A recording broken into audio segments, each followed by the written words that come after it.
Okay, that was big. That was really, really big. Insert "that's what she said" joke right over here. Nah, but for real. Yeah, welcome to Jurassics. This is Ali. Huge Raptors win today. I'm so psyched, so pumped to give this take right now. Y'all have no idea. I had my boys chilling with me right now, and we just finished the game, and right away I just hopped over my boy's feet.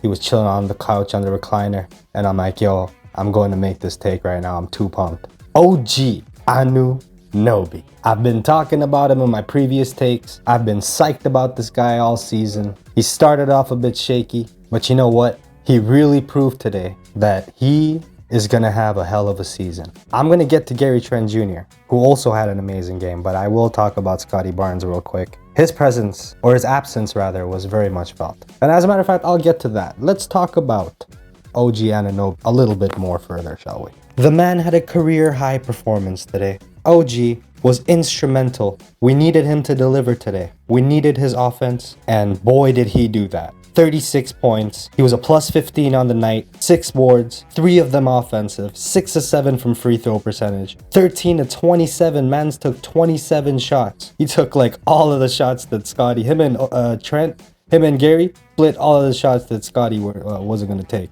I'll tell you that. But what a huge game for OG. You know, a lot of people were doubting whether he could be relied on to offensively, because we know his defense already, but to offensively provide for this team and to offensively show up. And boy, did he show tonight that he's got what it takes, especially when he's locked in, man. I'm sure if you ask anybody who's played defense against OG, or any team as a matter of fact in the NBA that plays defense against OG, they will say we also have problems with him, not only on the defensive end but on the offensive end as well. OG is a problem, and he's going to continue to develop into a problem. This is exactly how Kawhi Leonard started breaking out. I expect us in the playoffs this year to see a breakout performance from OG Anunoby. Not to mention, Fred VanVleet had an amazing game with almost a triple-double. He was flirting with it. He had 17 points, 9 boards, 7 assists, 2 steals. Amazing game, only 1 turnover. He's really cleaned up those turnovers, and I'm very happy to hear that, or see that rather, from Freddie. He was 7 of 16 from the field. His 3-point percentage wasn't the best. Won't knock you out of the park, but it was 3 of 8, you know? Just 1 off from being 50%.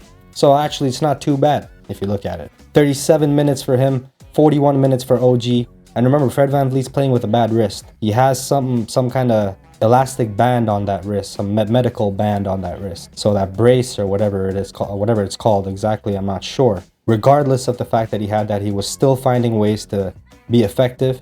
And those 9 boards, 7 assists, 2 steals, and on top of it, he managed to hit 17 points on 3 of 8 shooting, 7 of 16 from the field. Not bad at all. Not bad at all from Freddie. Really, really great performance, as a matter of fact. Svi Mykhailiuk continued to do his thing. As I keep saying in my previous takes, he's very, very efficient. 5 of 7 from the field, 2 of 4 from 3, 3 of 3 from his free throw, from the free throw line. He had 5 boards, he had 5 assists. Very great all-around performance from him. We needed that from our bench, and boy, are we getting it, especially in the past 2 games from Svi. He had 16 points last game, 15 points this game, no turnovers, 2 steals, and I told you he's a dog on defense, and that's exactly why Nick Nurse you're gonna get playing time with Nurse. Doesn't matter how good you shoot, doesn't matter what it is, but if you can't play D, then you're not playing.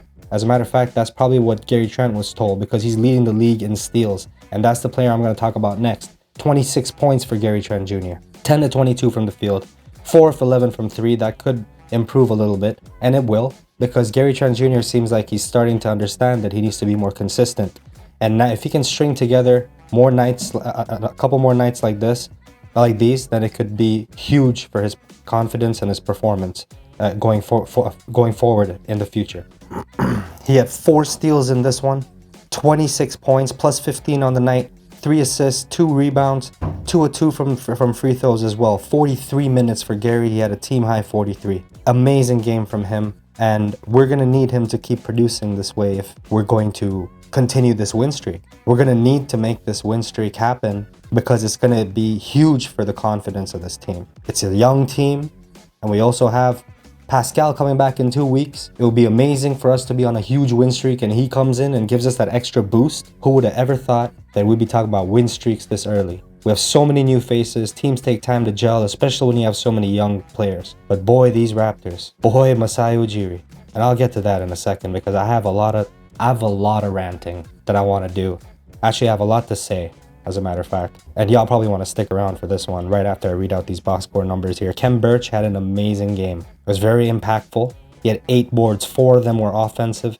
2 steals, 3 assists. He had a block. He was a plus 20 on the night. You could feel Kem's wrath. He's like, dude, I'm trying to get this playing time up. And he had 31 minutes and he was rewarded with it. Granted, Scottie didn't play. And I did say we'll have a Flynn sighting recently. In one of my takes, we'll have a Flynn sighting soon. And it was a 3. Actually, no, we did have a Flynn sighting, I did say. And it was for 3 minutes. Sorry about that one. But yeah, he had 11 minutes tonight. And it's because, you know, we need Scottie playing. Because we need ball handlers. Delano Banton only played 9 minutes tonight. I think it was just the flow of the game. I think Nick Nurse and coaching staff know what they're doing. They want Banton and Scottie out there kind of as a 1-2 lethal length punch. And I think depending on the matchup, it's not always going to be Delano.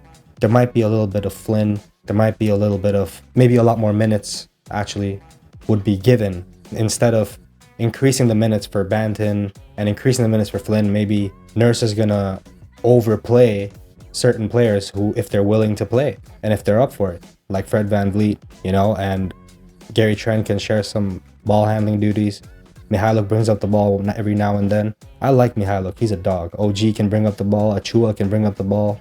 So it's kind of like bringing up the ball is not like a problem anymore. You don't need a point guard, right? Like these are positionless players. We're trying to play positionless. So it's kind of like, who's going to take over these minutes? I don't think it goes with a Nick Nurse team, if y'all know what I mean. And for New York, heavy favorites in this one. 22 points for Julius Randle, 9 rebounds, 5 assists, 1 block. Mitchell Robinson, he had 12 boards, he had 6 points. Kemba, 15 points. I have him in fantasy, one of my fantasy game leagues. 1 block, and he shot pretty well from the field. Evan Fournier, he played all right, 12 points. RJ Barrett, 27 points for the Canadian. A steal, he had 4 turnovers. Regardless, the Canadian team won, as I was saying. My thoughts for this one, and that's what I really wanted to talk about here. The absence of Scottie Barnes has never been missed as much as it was for me, and I'm sure a lot of y'all feel this way too. Now, we hung around with the Knicks in that first half, and during that first half, I had this thought where I'm like, regardless of the fact that Scottie wasn't playing, we're still able to hang around with the Knicks at halftime right now, make a run, and this is looking really good. Who would have thought while I was having that thought? Who would have thought while I was having that thought? Who would have thought that Scottie Barnes would be such a huge part of our offense the way he has this quickly? I mean, it hurt not having him in the first half. I could feel it until we got it together, and now we're all, because people are going to see the end result, right? They won't see what led up to the end result unless they watch the game. And even some people who are watching the game don't really, maybe they'll tune out until the end result time. The time when the Raptors made the run, then they'll look at the TV. But if you really look at how things shifted, that's the beauty of basketball. Who would have thought that a rookie, we already knew that Scottie Barnes would have an amazing defensive impact right out of the gates. But the offensive efficiency, versatility, and overall potential is scary. And many eyes are now taking notice of the fact that Scottie flew under the radar as a potential top 2 pick in this past year's 2021 NBA draft. And I say that because we haven't seen Cade play yet. So I'm gonna give him some fair run when it comes to that title conversation. But Scottie Barnes is not only a shoo-in for Rookie of the Year so far, but he is also the man that should be overall feared by everyone in this league. Organizations, players, front office, management, because he's a rookie that has had an impact on his team, not only on both ends of the floor, but also in winning, which is not something you can say about many rookies that ever set foot on the court in the NBA. To be quite honest with you, in the history, not many people. The number of those men are very few. This one was a great fight put up by the Raptors without their most impactful player thus far this season, and we came out victorious. It was great to see the depth we created this roster with, to see it shine the way it did and carry us to victory. Man, we're a team that is built to function as a unit.